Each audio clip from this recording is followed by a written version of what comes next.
If you want to get in contact with me, the best way to do it is on Patreon. If you want exclusive content, if you want behind the scenes footage, if you want your music or product on this show, the best way to do that is on Patreon. Peace, y'all. Jonny Fastlane here. So, Gucci Mane disses Jeezy to his face. Let's talk hip hop. The dope gang hard and you still little Jeezy pussy.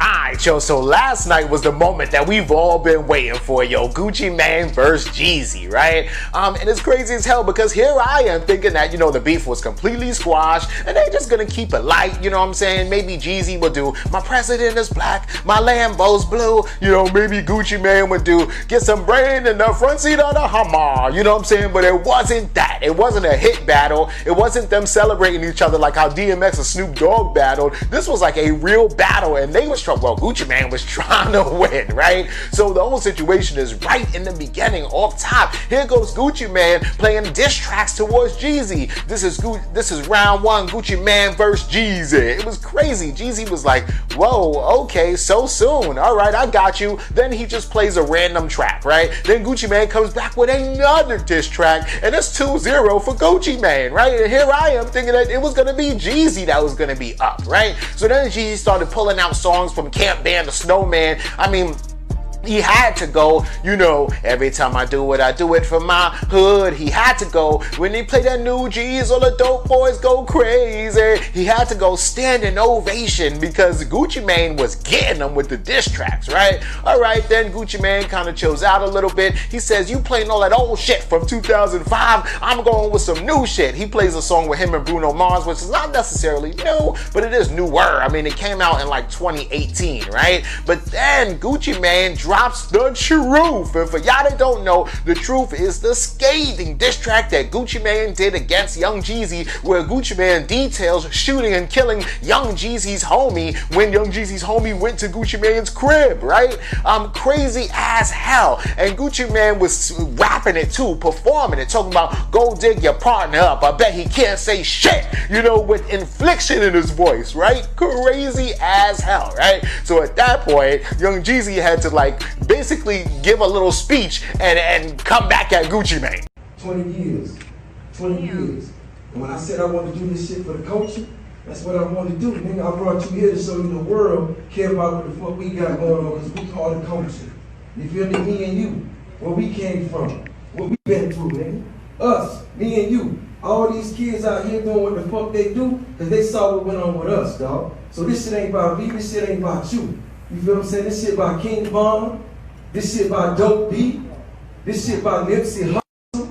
This shit about motherfucking Pop Smoke, M3. And I'm real enough to do that, nigga. Because one thing about it, 2 things for sure, 3 things for certain, nigga. I'm the realest nigga.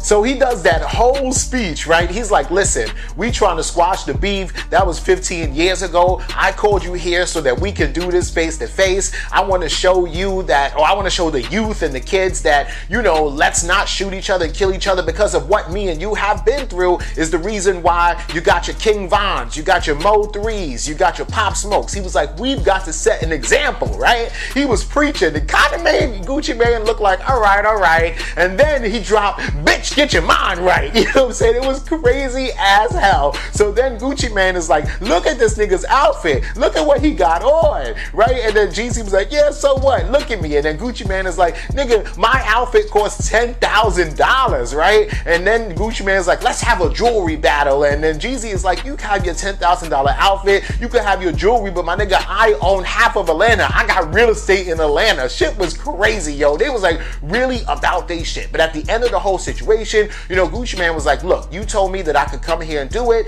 and I can't do it and act fake and act like these diss tracks weren't there and act like this wasn't a part of my legacy, and I would be acting fake to act like this didn't go on, so I had to do it the right way, right? And Jeezy was like, yeah, cool, I understand, right? To the point where after that whole situation, they did it in Magic City, which is in Atlanta, and for y'all that don't know, I mean, to do that shit in Magic City is historical for both of them to come to a neutral place to do it in a place that's like, I mean, it's Magic City. It's like the Mecca of Atlanta, right?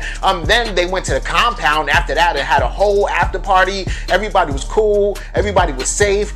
There was no violence at all. Jeezy definitely had mad security out there, though. He had crazy security lined up around his Rolls Royce. Dudes with like big guns and everything just to make sure his shit was okay. It was dope. So at the end of the whole thing, Gucci Mane actually was like, you know what? I appreciate you. I thank you for extending that olive branch. And even though we had all this crazy battle and all that stuff, I do want to let you know, Jeezy, that is no disrespect. Appreciate y'all tuning in.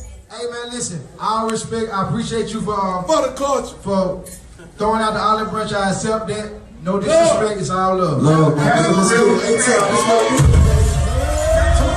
And I thought that was dope, man. I mean, like, Jeezy really kept his composure. He was cool. He was relaxed all night. He didn't let Gucci Mane get under his skin at all. And Gucci Mane, if y'all niggas thought that he was a clone, you know now that he's not, because he is the same. Even though he's sober, even though he's a model now, even though he, you know, lost weight and all that shit, even though he got a beard now, he is still the exact same ignorant ass, hood ass Gucci Mane that we just love, right? So the whole battle was dope. And if you ask me who won, you know, I would say Jeezy, but really I think Atlanta won. But let me know what y'all think about this and everything else in the comments down below. Don't forget to like, comment, share, subscribe. Make sure you hit that notification bell. Follow me at Jonny Fastlane on Instagram, and y'all already know what to do. Peace.